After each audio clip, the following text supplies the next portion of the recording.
शांति।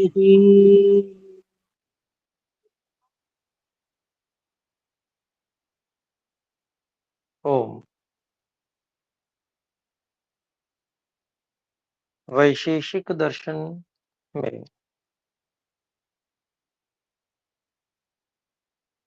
पंचम अध्याय द्वितीय आहनिक के 23 सूत्रों को हम पढ़ चुके हैं। यहाँ तक हम में से जो भी कोई प्रश्न रखना चाहे तो वे कृपया हस्तोत्थापन द्वारा सूचित कर सकते हैं।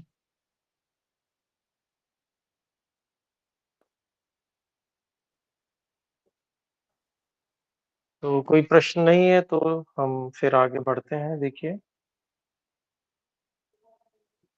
24वां सूत्र है। पीछे जो बात चल रही थी, निष्क्रियाणाम समवाया कर्मभ्यो निषिद्धः।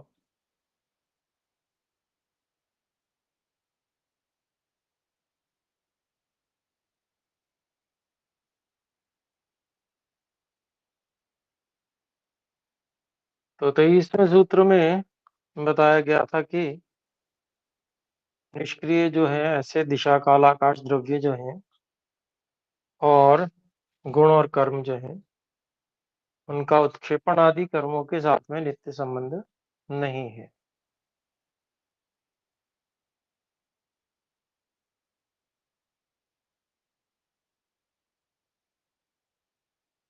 इनका तो नित्य संबंध नहीं है उत्क्षेपण आदि कर्मों से, लेकिन परंतु परंतु आगे लिखा है कारणं तु असमवायिनो गुणाः। ये 24वां सूत्र है और इसका अभिप्राय हुआ द्रव्यों और कर्मों के गुण असमवायी कारण होते हैं।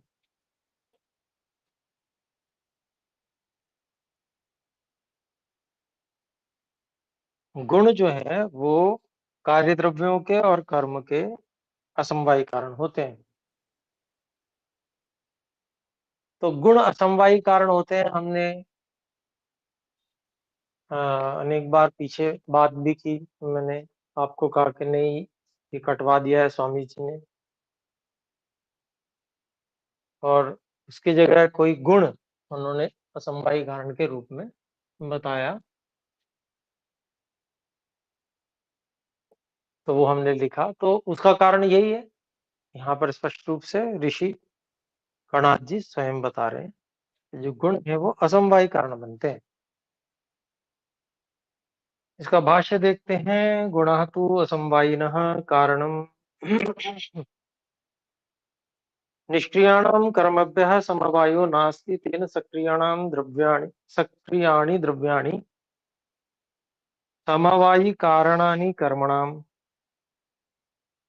निष्क्रिय जो द्रव्य हैं, जो निष्क्रिय हैं, उनका कर्मों से समवाय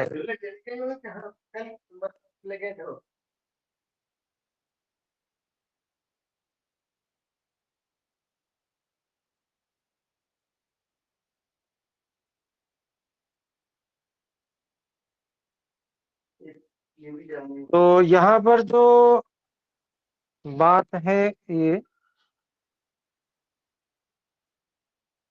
निष्क्रियाणाम कर्मभ्यः समवायः नास्ति।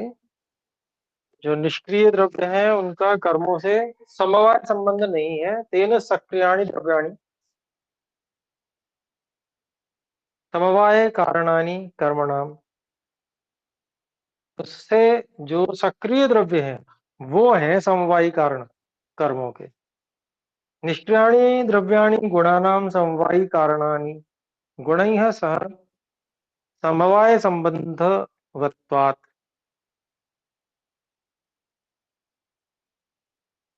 जो निष्क्रिय द्रव्य है वो गुणों के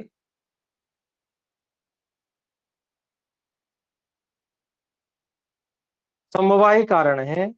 गुणों के सह गुणों के साथ में गुण ही सह समवाय संबंधवत्वात्। क्योंकि गुणों के साथ उनका समवाय संबंध है, अर्थात उनमें गुण तो रहते हैं। निष्क्रिय द्रव्यों में गुण तो रहते हैं।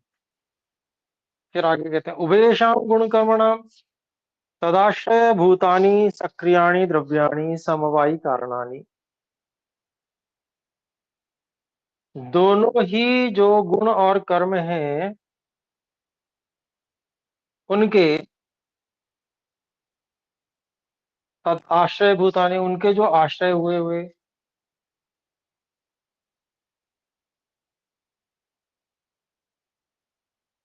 सक्रियाणि द्रव्याणि, जो सक्रिय द्रव्य है, समवायी कारणानि, वो समवायी कारण है। जो दोनों गुण कर्म हैं उन दोनों गुण कर्मों के जो उनके आश्रय बने हुए हैं, जो सक्रिय द्रव्य,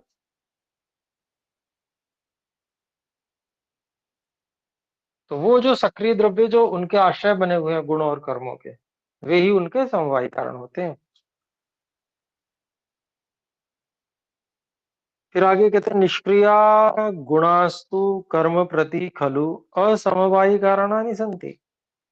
और जो निष्क्रिय गुण हैं वे तो कर्म के प्रति असमवायी कारणानि हैं, संति हैं। तो वो जो निष्क्रिय गुण है वो, अब गुण तो सभी निष्क्रिय ही है, गुण तो सभी, उस गुणों में तो कर्म होता नहीं है, वो तो स्पष्ट है हमें। तो इसीलिए यहाँ निष्क्रिय गुणा कह दिया उन्होंने, स्वामी जी ने, कि जो निष्क्रिय गुण है वो तो कर्म के प्रति असमवायी कारणानि सन्ति, असमवायी कारण बनते हैं। ये सूत्र में बात कही जा रही है। द्रव्यम प्रति गुणम प्रति तु सन्ति ही इति विवेकः। द्रव्य के प्रति और गुण के प्रति तो वो कारण है ही, ऐसा तो हम पहले से ही समझते हैं, ये तो समझना ही चाहिए। यथा तंतु संयोगो, उदाहरण दे रहे हैं अब इसमें, यथा तंतु संयोगो द्रव्यस्य वस्त्रस्य असमवायी कारणम। जैसे धागों में संयोग, ये संयोग क्या है? गुण है। तो धागों में जो संयोग है वो उस वस्त्र रूपी द्रव्य का असमवायी कारण है।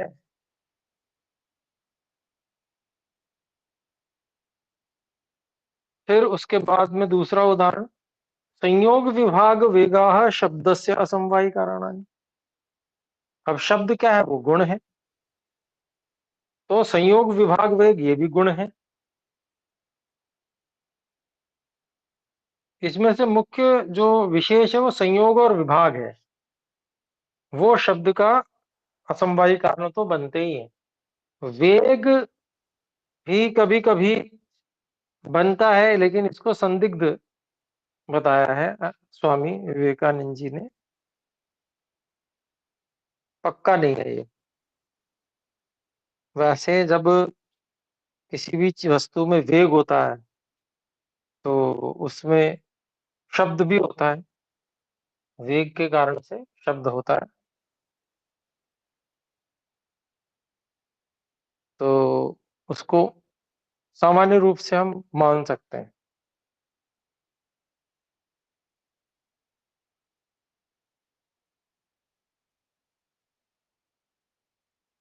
यहाँ पर जो वाण का, वाण वेग कर्मणो असमवायी कारणम, यहाँ पर जो ये बताया है कि वाण का जो वेग है वो कर्म का असमवायी कारण है, तो इसको हटवा के स्वामी जी ने लिखवाया है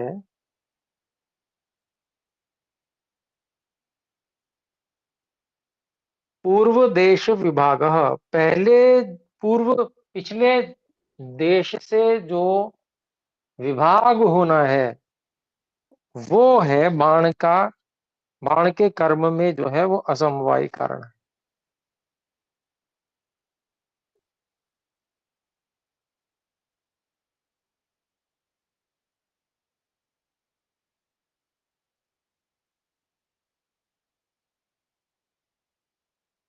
इसके स्थान पर ये कटवा दिया है वैसे ये उदाहरण स्वामी जी ने, और इसके स्थान पर जो है एक और उदाहरण लिखवाया है। जैसे रेल टकराती है, तो जो टकराती है आपस में तो कर्म होता है टकराने के बाद में।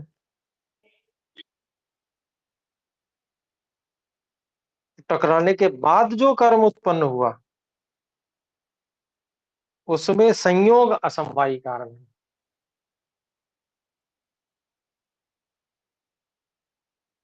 तो ऐसा एक उदाहरण यहाँ पर असमवायी कारण का लिखवाया है।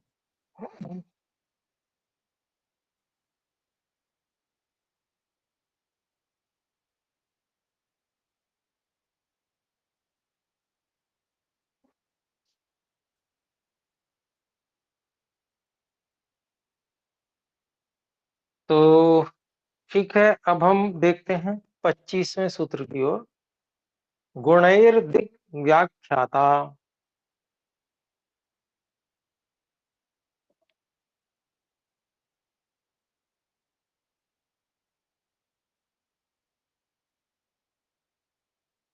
तो जैसे गुण क्रिया शून्य होने से कर्म का समवायी कारण नहीं बनता, समवायी कारण बनता है, ऐसे ही दिशा भी कर्म का समवायी कारण नहीं बनती, क्योंकि दिशा जो है वह भी क्रिया शून्य है। जब क्रिया शून्य है दिशा, तो वो भी कर्म का समवायी कारण नहीं बन सकती।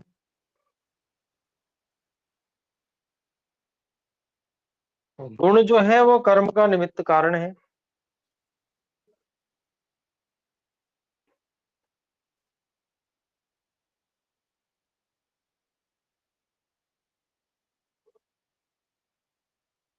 ऐसे ही दिशा भी कर्म का निमित्त कारण माना जा सकता है।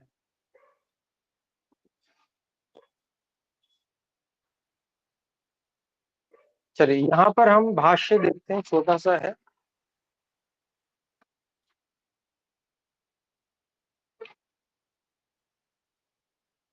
और इसमें भी सुधार कराया गया है, वो भी मैं बताता हूँ। भाष्य है गुणैः दिक् व्याख्याता, इसको खोलते हैं। गुणैः तुल्या दिक् खलु व्याख्याता विज्ञेया गुणवत्। गुणों के समान दिशा भी व्याख्यात व्याख्यान कर दी गई, जान लेनी चाहिए विज्ञेया। गुण के समान ही, तो कहते हैं गुणवत्। अब यहाँ पर लिखा है कर्म प्रति दिगपि असमवायी कारणम अस्ति। तो ये दिशा जो है उसको असमवायी कारण स्वामी जी ने लिखा है, जो नहीं हो सकता। असमवायी कारण गुण ही होते हैं, तो इसको कटवा दिया है और इसकी जगह लिखवाया है कि गुणवत दिग दिगपि कर्म प्रति निमित्त कारणम अस्ति। तो गुण के समान ही दिशा भी कर्म के प्रति निमित्त कारण है, ऐसा बदलवाया है स्वामी जी ने। ऐसा ही जो है सूत्रार्थ में भी है। कुल मिला के हम समवायी कारण का निषेध तो पक्के तौर पे कर सकते हैं। जैसे गुण समवायी कारण नहीं होते, ऐसे दिशा भी समवायी कारण नहीं होती कर्म की,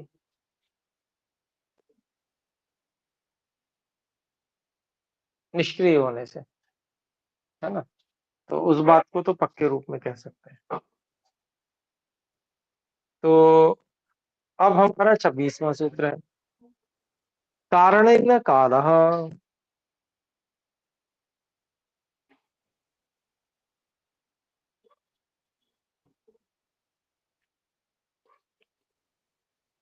द्रव्यों की उत्पत्ति में कारण होने से काल द्रव्यों का निमित्त कारण है।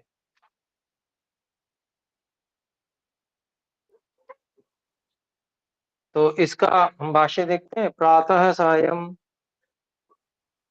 मास वसंतादि कालः वस्तूनाम उत्पत्ति प्रवृत्ति वस्तूनाम उत्पत्ति प्रवृत्ति कर्मणः क्रियमाण कर्मणश्च कारणेन कारणभावेन सिद्धः प्रसिद्धः अस्ति। क्या कहते हैं देखिए, प्रातः सुबह, सायं शाम, मास महीना, वसंत आदि काल, वसंत आदि जो ऋतुएं हैं ये काल है। वस्तुनाम उत्पत्ति प्रवृत्ति कर्मण है, वस्तुओं की उत्पत्ति से लेकर जो अनेक कर्म होते हैं उन कर्मों का, क्रियमाण कर्मणश्च और जो किए जा रहे हैं कर्म उनका, कारणेन अर्थात कारण भावेन सिद्ध, वो जो काल है, समय है, वह उनके कारण भाव से सिद्ध है, प्रसिद्ध है। तस्मात् स कारणम निमित्त कारण अस्ति, इसलिए वह कारण है अर्थात निमित्त कारण है। तस्य निष्क्रियत्वात् न भवतु समवायी कारणम, तो काल के निष्क्रिय होने से, क्रिया रहित होने से वो समवायी कारण तो नहीं बन सकता कर्म का। निमित्त कारणम तो साक्षात अस्ति एव, निमित्त कारण तो वो निश्चित रूप से साक्षात ही है। काल लगता है हर चीज को बनने। पुनः कारण शब्दोपादानात् कालस्य निमित्त कारणत्वम अभीष्टम,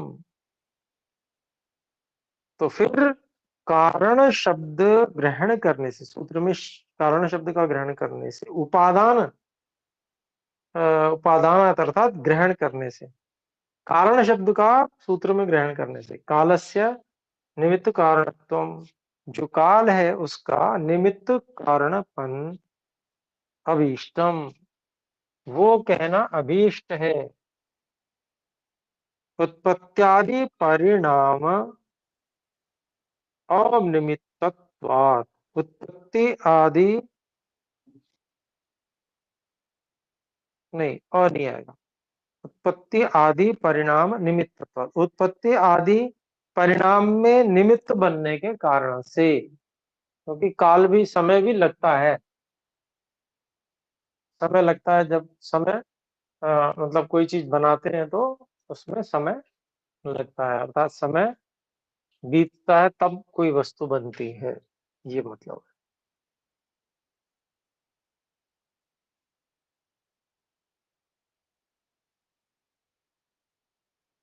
तो हमारा ये द्वितीय आहनिक समाप्त में, द्वितीय आहनिक समाप्त हो गया। अब हम आ गए जी षष्ठ अध्याय पे। तो षष्ठ अध्याय तत्र प्रथम आहनिकम।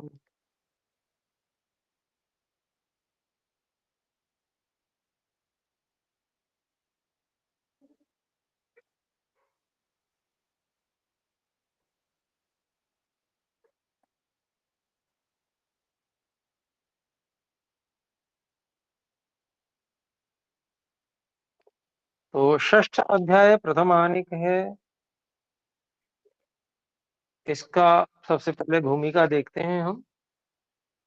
भौतिक द्रव्याणाम मनसश्च कर्माणि खलु उक्तानि, भौतिक द्रव्यों और मन, इनके कर्मों को कहा गया। संप्रति तो आत्मकर्माणि विधि निषेध पराणि वक्ष्यन्ते, और अब आत्मा के जो कर्म हैं वो विधि निषेध परक कहे जाएंगे। तेषां कर्मणाम प्रतिपादकम शास्त्रम वेदः, और उन कर्मों का प्रतिपादक शास्त्र वेद है। तस्मात् तावत वेद विहितानि कर्माणि स्वीकर्तव्यानि, इसलिए वेद में जो विधान किए गए हैं उन कर्मों का स्वीकार करना चाहिए। निषिद्धानि तु अग्राह्यानि, और वेद में जो निषिद्ध है उन कर्मों को ग्रहण नहीं करना चाहिए। इति अत्र हेतुम प्रदर्शयति। इस प्रकार से यहाँ पर हेतु दिखा रहे हैं आचार्य प्रणव जी। तो प्रथम सूत्र है बुद्धि पूर्वा वाक्य कृतिर्वेदे। अभिप्राय हुआ क्योंकि वेद में वाक्य रचना जो है वह ज्ञान पूर्वक है, इसलिए वेद के विहित कर्मों का आचरण और वेद के निषिद्ध कर्मों का परित्याग करना चाहिए। ये बात भूमिका में भी आ रही है।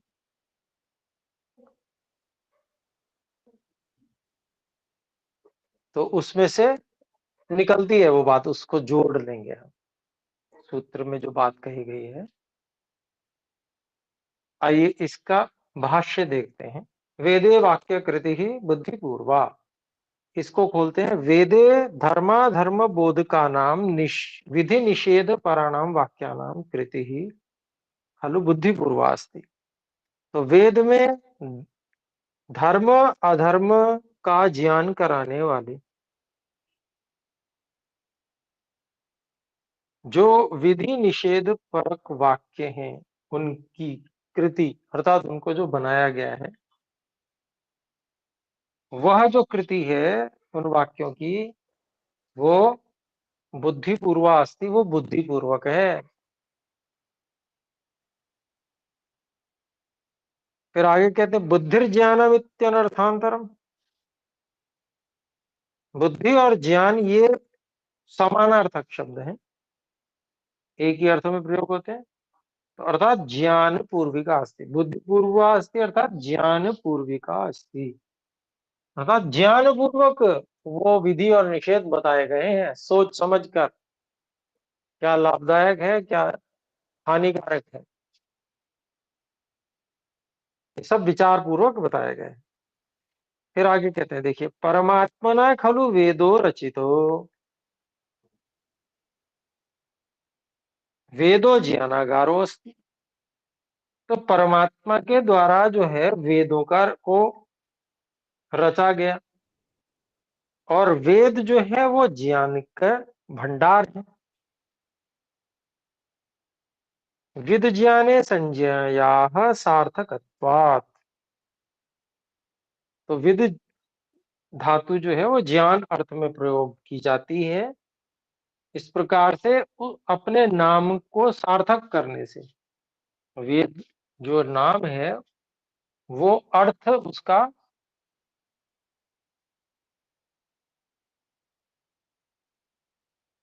सफल करते हैं, वो अपने शब्द जो नाम है उस अर्थ को वो सफल करते हैं, अर्थात वो वास्तव में जो है ज्ञान के भंडार है। फिर कहते हैं सच ज्ञान स्वरूप से सर्वज्ञ से परमात्मा कृति, और वो ज्ञान स्वरूप जो सर्वज्ञ है, सब कुछ जानने वाला है, ऐसे परमात्मा की कृति है। तत्र अन्यथा कर्म प्रतिपादनेन न भवितव्यम। तो वहां पर गलत कर्म का प्रतिपादन नहीं हो सकता, किसी गलत कर्म को करने का विधान नहीं हो सकता। तस्मात् तत्र प्रतिपादित कर्मणाम ज्ञानम अनुष्ठानम च अवश्यम कार्य। इसलिए वेद में जो प्रतिपादित कर्म है उनका जानना और फिर उनका अनुष्ठान करना, आचरण करना, वो अवश्य ही करना चाहिए। निषिद्धानां च परित्यागः कार्यः, और जो वहां पर जिन कर्मों का निषेध किया गया है उनको छोड़ देना चाहिए। तो ये हो गया जी छठे अध्याय प्रथम आनिक का प्रथम सूत्र। द्वितीय सूत्र है तदत्र विषये ब्राह्मणे संज्ञा कर्म सिद्धिलिंगम।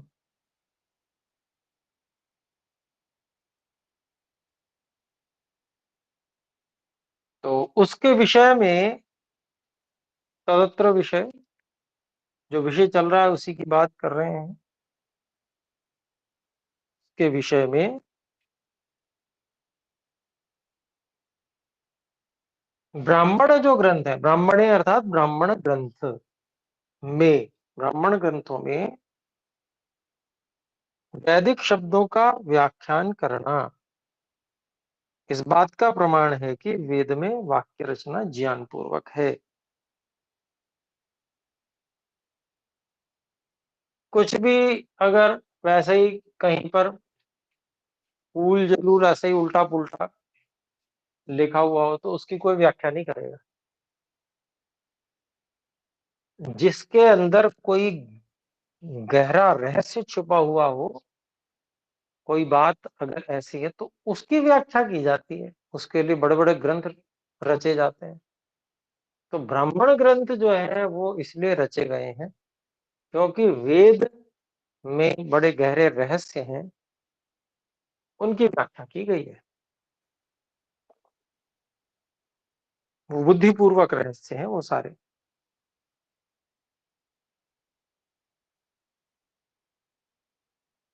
तो भाष्य देखते हैं। ब्राह्मणे, ब्राह्मण ग्रंथे अर्थात वेद व्याख्यान ग्रंथे, ब्राह्मण ग्रंथ में अर्थात वेद के व्याख्यान ग्रंथ में संज्ञा कर्म, वेदोक्तार्थम संज्ञानाम कर्म अर्थकरणम अर्थानुरूपम स्पष्टीकरणम तदर्थ विधानम कर्म वाव। तो संज्ञा कर्म को खोलते हैं कि वेदोक्ता नाम संज्ञा नाम कर्म। तो वेदों में कही गई जो संज्ञाएं हैं अर्थात नाम है, उनका कर्म, कर्म क्या मतलब अर्थकरणम, अर्थात उन नामों या वो जो बातें कही गई हैं उनका अभिप्राय अभिव्यक्त करना,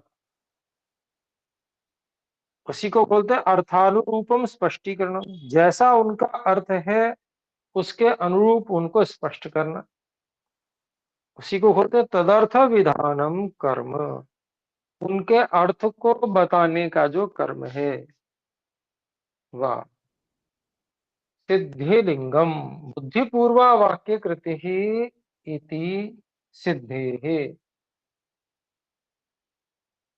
तो ये सब किस लिए है कि वेद में वाक्य कृति जो है वो बहुत बुद्धिपूर्वक ज्ञान पूर्वक है, इसको सिद्ध करने के लिए ये सब।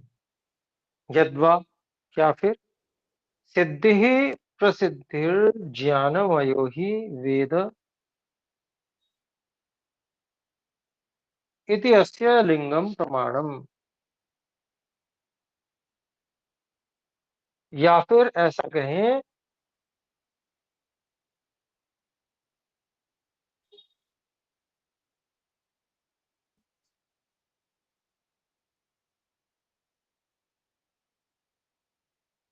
इस बात की जो सिद्धि है, प्रसिद्धि है कि वेद जो है वह ज्ञानमय है, ज्ञान से संपूर्ण है। ये जो बात कही गई कि ब्राह्मण ग्रंथों में वेद के वाक्यों का व्याख्यान किया गया है, यह इस बात का प्रमाण है, इत्यस्य लिंग प्रमाण, इस बात का प्रमाण है कि जो वेद है वो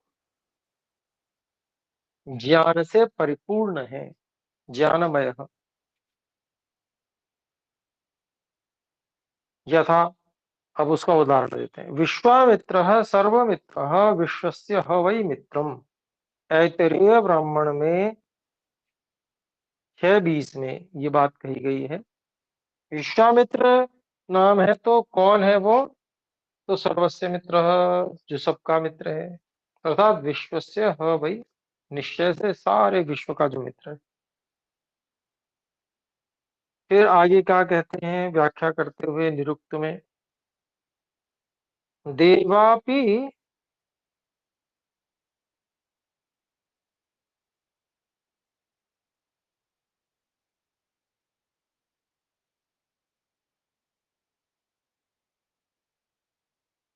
देवापि ही देवानामात्या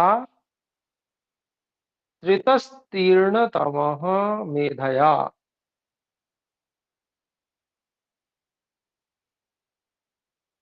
तो कहते हैं देवों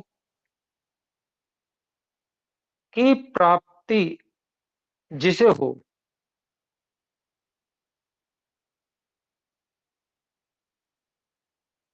तो देवों की प्राप्ति करने से वह देवापि कहलाया। देवापि क्यों कहलाया कोई, तो देवानाम आप्त्या, अर्थात देवों को जो जिसने प्राप्त कर लिया है इसलिए उसका नाम देवापि कहलाया। ये कहते हैं त्रितः तीर्णतमः मेधया। और त्रितः किसी को कहते हैं तो क्यों कहते हैं, क्योंकि वह बुद्धि में सबसे तेज है, मेधा में सबसे तेज है। तीर्णतमः, तो ये जो वाक्य जो शब्द वेद में है उनको ऋषि जो हैं वो उनका व्याख्यान कर रहे हैं, बता रहे हैं, समझा रहे हैं कि ये बात कही गई है। भरद्वाजस्य वाजभृतः, तो यहाँ पर क्या कह रहे हैं, भरद्वाज जो नाम है,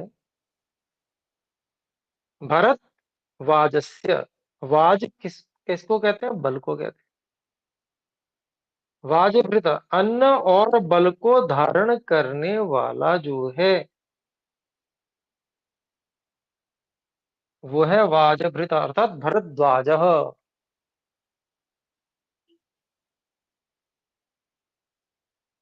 फिर है अत्र ही अत्रैव तृतीयम ऋक्षते, ऋक्षते अर्थात अत्रि किसे कहते हैं, जो इसी जन्म में तीसरे अर्थात मोक्ष लोक को, तीसरे धाम जो है मोक्ष को प्राप्त कर लेता है, वो है अत्रि, इसलिए उसका नाम अत्रि है।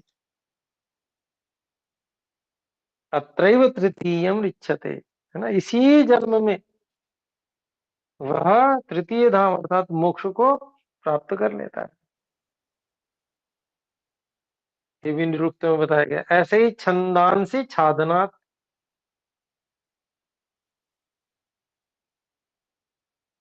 छंदांसी छादनात् अर्थात वो उनको छंद कहते हैं जो मृत्यु से ढक लेते हैं, अर्थात मृत्यु से बचा लेते हैं, जो वो छंद है। आच्छादन कर लेते हैं, ढक लेते हैं, मृत्यु से बचा लेते हैं।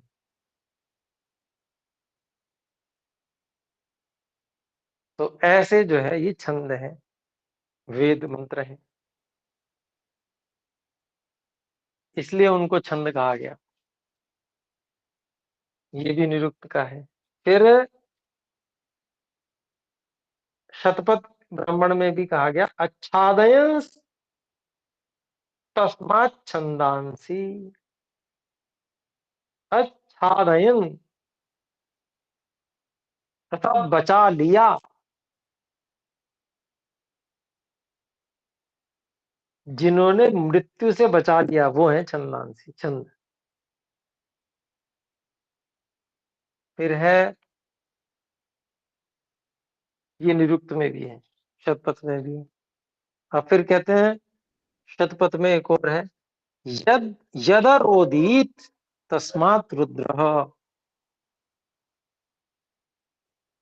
कि जिसने रुला दिया वो है रुद्र, अर्थात जो रुला देता है वो है रुद्र। मंत्राह मननात्, मंत्र के क्या किस लिए नाम है, क्योंकि उनका मनन किया जाता है तब वो समझ में आते हैं, इसलिए उनका नाम मंत्र है। और प्राणा वै रुद्रा प्राणा ही इदम सर्वम रोदयंती, क्यों यद अरोदित तस्मात रुद्र है जो कहा शतपथ का, कि जिस कारण से उसने रुलाया इसलिए उसको रुद्र कहते हैं। तो उसका और प्रमाण देने, प्राणा वै रुद्रा, प्राण ही क्या है, वो रुद्र है। प्राणा ही इदम सर्वम रोदयंती, प्राण शरीर से निकलते हैं ना तो सबको रुला देते हैं, जो सगे संबंधी सब रोते हैं। तो यह जो ब्राह्मण ग्रंथों में और वेद के व्याख्यान ग्रंथों में जो ये बात आ, उनके जो वेद में नाम है उन नामों को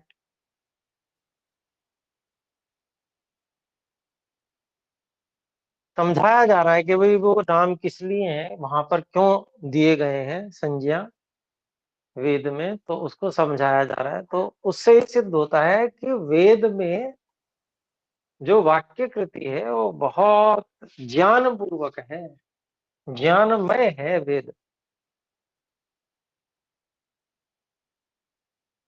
तो देखिए ये जो ऋषियों के ग्रंथ दर्शन है, ये कितने अच्छे से प्रतिपादन करते हैं वेद का, और सिद्ध करते हैं इस बात को कि वेद परमात्मा की ही वाणी है।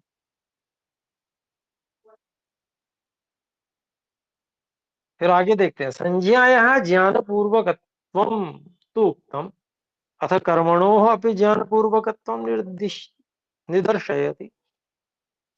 भाई जो संज्ञाएं दे रखी हैं उनका ज्ञान पूर्वक होना तो कह दिया, अब जो जिन कर्मों का विधान है उन कर्मों को भी, वो कर्म भी ज्ञान पूर्वक हैं, इस बात का उदाहरण देते हैं आचार्य कणाद जी। बुद्धि पूर्वो ददाति, ये तीसरा सूत्र है। और इसका अभिप्राय हुआ कि वेद में दान देना आदि कर्मों का जो विधान है वो भी ज्ञान पूर्वक है।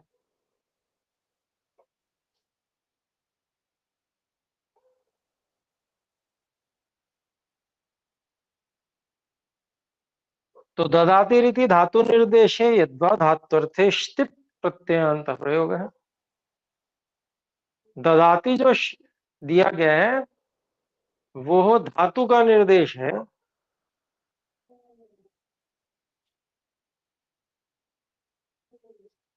अर्थात यूं कह ले कि धातु के अर्थ में स्थित प्रत्ययांत प्रयोग है। एक स्थिपो धातु निर्देशे, ये वार्तिक है उस वार्तिक से जब भी किसी धातु या क्रिया को बताना होता है तो एक या स्थित निर्देश किया जाता है। तो यहाँ स्थित निर्देश है, इसको बता रहे हैं स्वामी जी, स्वामी ब्रह्म मुनि जी। तो कहते हैं ददातिर दान प्रकार सच वेदे बुद्धि पूर्वो ज्ञान पूर्वको विद्यते। ददाति ही देना, अर्थात ये दान का प्रकार है और वह वेद में बुद्धि पूर्वक है, ज्ञान पूर्वक है। तेनापि तद विहित कर्माणि स्वीकर्तव्यानि, इस कारण से भी उस वेद में जो विधान किए गए कर्म है उनका स्वीकार करना चाहिए, उनको करना चाहिए, आचरण में लाना चाहिए। तद्यथा, जैसे कि ऋग्वेद 4:26-2, अहम भूमि मद धामार्याय, मैं यह भूमि आर्य को देता हूं, आर्य के लिए देता हूं।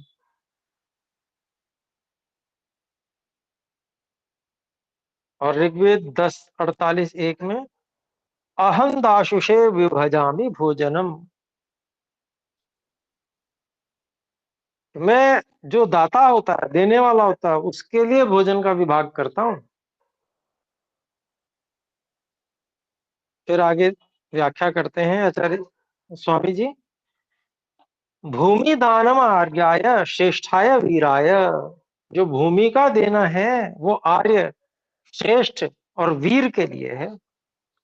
श्रेष्ठ आर्यो वीरो ही भूमेः परिष्कारम शासनम च कर्तुम शक्नोति। श्रेष्ठ है जो आर्य है, जो वीर है, वही भूमि का परिष्कार और उस पर शासन कर सकता है। न अश्रेष्ठ अवीर निर्बल। जो श्रेष्ठ नहीं है, जो वीर नहीं है, जो निर्बल है, वो नहीं कर सकता। भोजने कृत कर्मणो अधिकार तस्मात् यथा योग्यम तद विभजनम। कहते हैं कि भोजन में जिसने कर्म किया हुआ है उसका अधिकार है, जिसने कर्म किया है उसका उसका ही अधिकार है भोजन पर। इसलिए यथा योग्यम, यथा योग्य तद विभजनम, उस भोजन का भाग किया गया है, विभाग किया गया है, दिया गया है। इति बुद्धि पूर्वम, यह सब कुछ क्या है, ज्ञान पूर्वक है। ज्ञान पूर्वम उसी को बोलते हैं दानम। यह ज्ञान पूर्वक दान है। भूमेर विभाजनम स्पष्टम एवं, और भूमि का जो विभाजन है वो भी स्पष्ट ही ज्ञान पूर्वक है। तो ये तीसरा सूत्र भी हमारा पूरा हो गया और समय भी पूरा हो गया। तो अभी हम विराम करते हैं। आइए मिलकर एक बार ओम का उच्चारण करें। ओ